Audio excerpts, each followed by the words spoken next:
for those who are just, launching or creating a company, and you're about to, you want to increase your visibility, your sales, and having a PR agency working for you is out of reach, but you want to integrate PR in your strategy.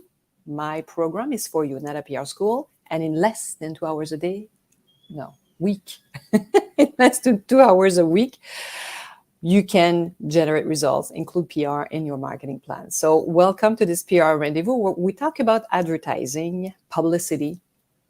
And yes, of course, it is sometimes extremely costly, expensive, depending on what you decide to do and at what stage you are in your business. And know that PR will always be more affordable than publicity. All this to say that I love publicity. For those who know, I'm a trained marketing expert. Marketing is my first love. I've discovered public relations about 10 years in my marketing work, working for different companies, and I fell in love with PR. And really now, 23. Almost 30 years down the road. I'm a PR expert, of course, and also a business and PR coach. So I can really help you understand how you can integrate some PR in your marketing plan and see where you are at what stage. And all this to say that I love publicity. Don't get me wrong. Even if it's expensive, I think it's very useful, especially when you combine it with some other elements. But it's always way more expensive than public relations. And public relations is really what I call today. Some people think that traditional PR is dead. We hear that every single year. Some of our clients that don't follow, what's happening out there, they forget that there's so many things online.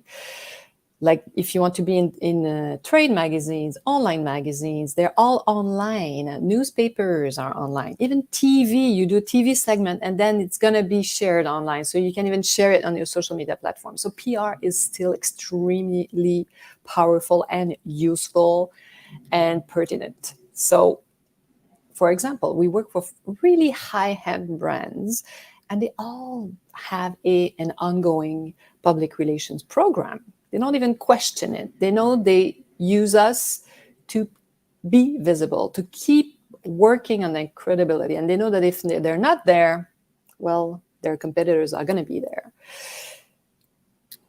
And this is why I wanted to talk about this topic, because this is something we hear all the time. Well, publicity is expensive, public relations is expensive too.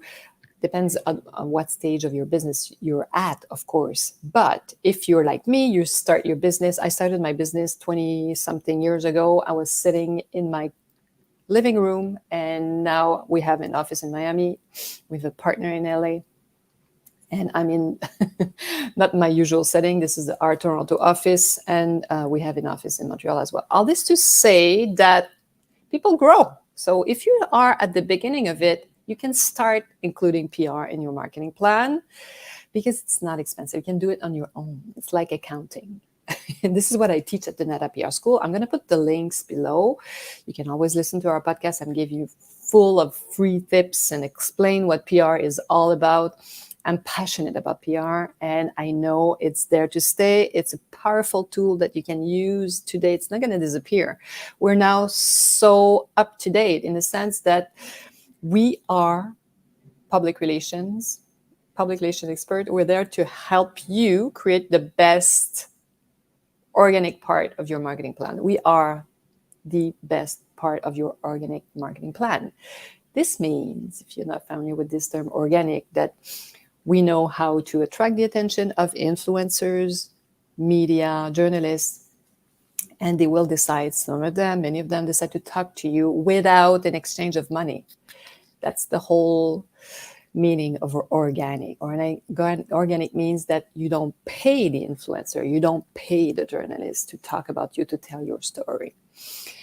And it's still powerful today. And listen to this, because I can understand, like I've been in the picture for a long time, and I can understand that if it's not a part of your daily work to look at what's happening out there, publicity-wise, PR-wise, on social media, might be very confusing, and for good reasons. And because every time there's something, a new platform, a new social media appearing, it's not the solution. Like many of our clients want this new thing to be the solution. Well, no, it's another part of the solution.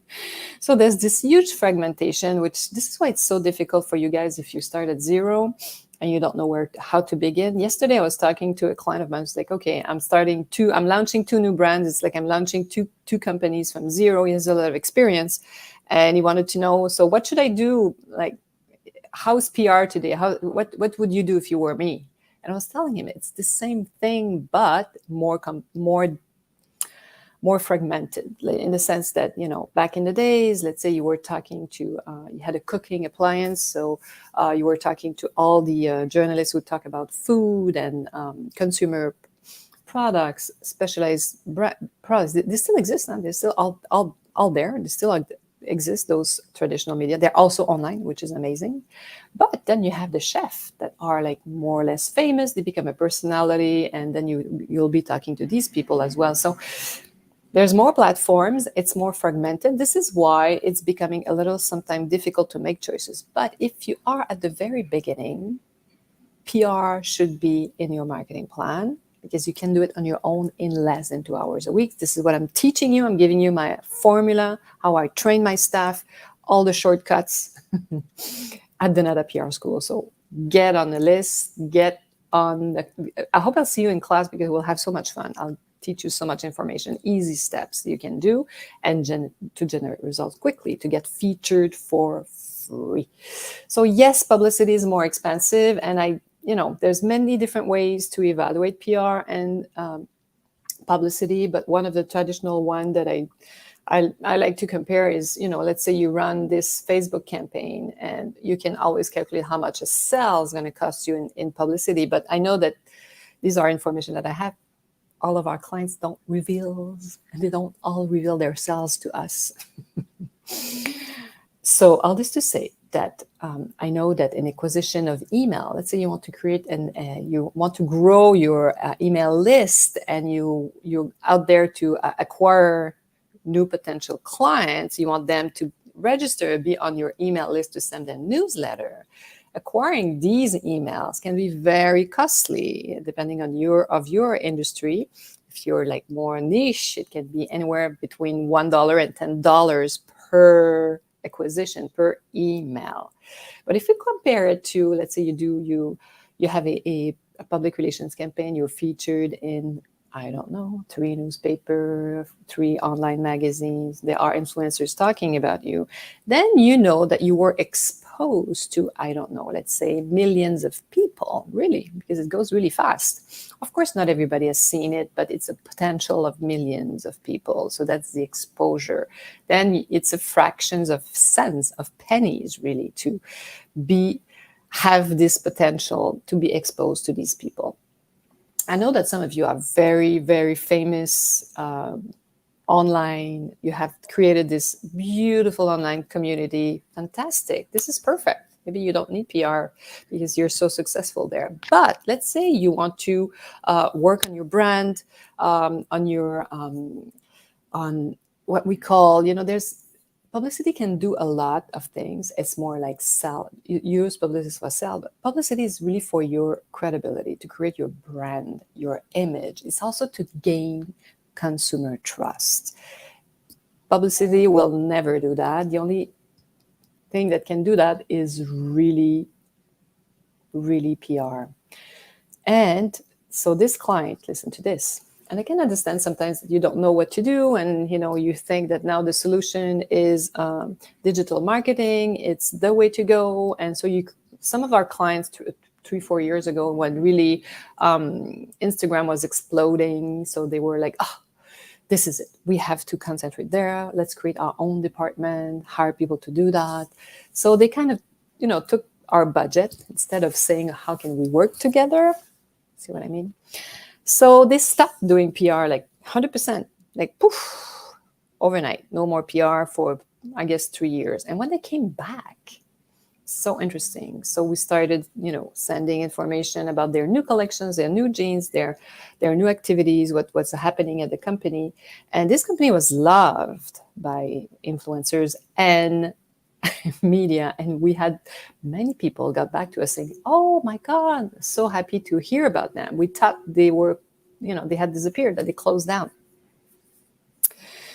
All this to say that if you want to expose yourself to a wider audience, to a new audience, PR is really strong for that. And you can use PR especially for that, like to expose yourself to other people that are not in your community. They're not on social media a lot. Depends on the age too.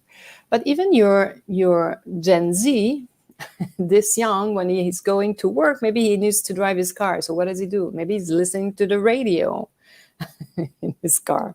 So you see, so some traditional media, they also have their online platforms. So take advantage of it. It's still there.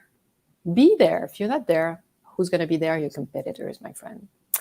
So yes, publicity is more expensive, but we love publicity, so don't get me wrong. And PR is a really powerful tool. And voila, I hope you've learned a few things during this little PR break, as I'd like to say. Know that we have a podcast, NATA PR School in bracket EN. You know where to reach me, easy to find, natapr.com. And I'm going to put some links below this live, and hopefully, you'll reach out. And I hope to see you in class. And more than anything, next week, I try to be there every Wednesday, 12:30 for you guys, East time, because I'm in North America. So thank you for watching, and I hope to see you next week.